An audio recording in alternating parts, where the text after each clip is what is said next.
I think as a Christian entrepreneur, as someone who's creating a new venture, follower of Jesus Christ, we ought to be pursuing what we call redemptive entrepreneurship.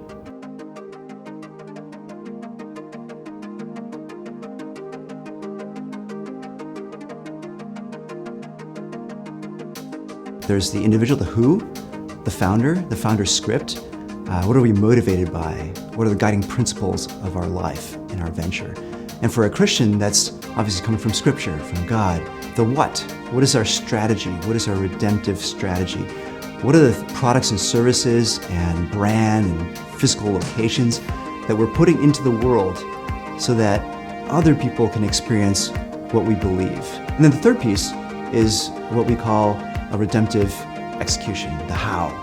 How do we put those goods and services into the world? Our cap table, our compensation plan, our employee review. If we do those three things well, the who, the what, and the how, I think those three dimensions would define what it means to be a successful Christian entrepreneur.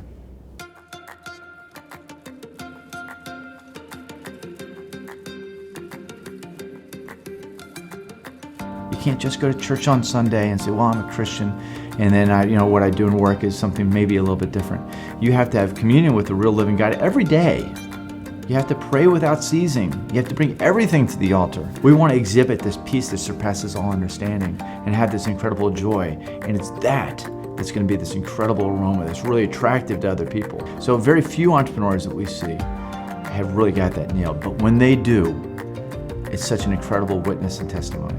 We need to do our work really well as if nobody was watching, because God is. But the most important thing that underscores it all is, where is our identity? Are we the stud businessman, or are we this beloved child of God?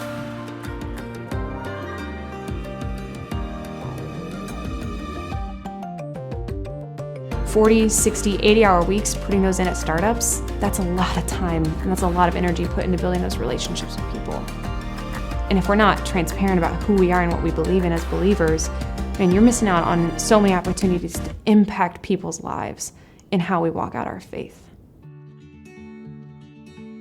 I am the managing director in Dallas of Amplio Recruiting, where we staff great companies with the refugee workforce.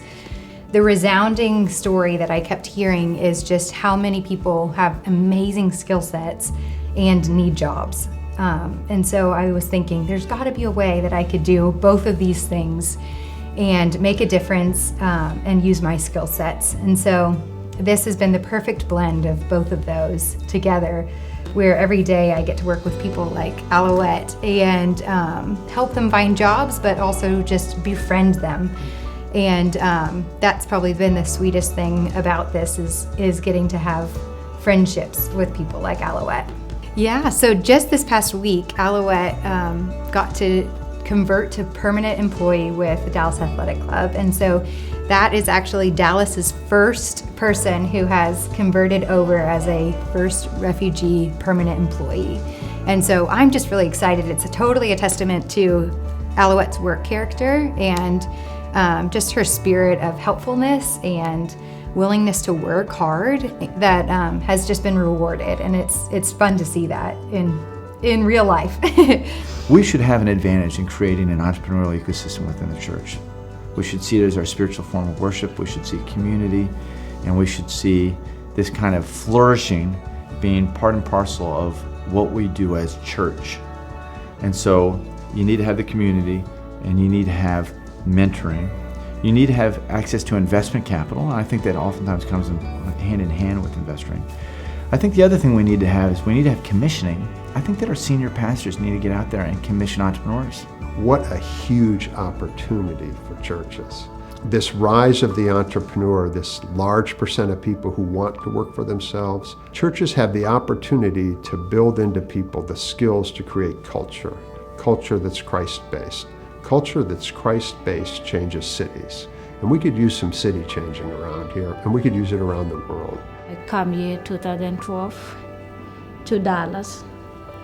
Job was really hard to find it because I know how to fix and I don't know how to read and write, so it's kind of really hard for me I say, hobby, I can read and I can write, but I know how to speak a little bit, not really, but I try. So hobby say, yeah, sure, I will help you. And someone there helped me to find a job before I get a job is what it's really, really helped me a lot. And I don't even know how to say to hobby for that. When we think of an entrepreneur who starts a new company, oftentimes the word is used as I'm an owner. I own this company. These are my people, and this is my idea. We want to encourage entrepreneurs, Christian entrepreneurs, to use different language, even to think of themselves as custodians of their ventures. That means that you hold that thing that you cherish loosely, because it's not yours. It's not yours to own or to even rule over, but it's something that God's given you temporary custody of. And so how do we orient our heart towards recognition that God is first, that we ought to die to self, and instead of living for ourselves and thinking of our ventures, our companies, our nonprofits as a reflection for our glory, that is actually built for a purpose that is outside of us, entirely outside of us. It is for God only.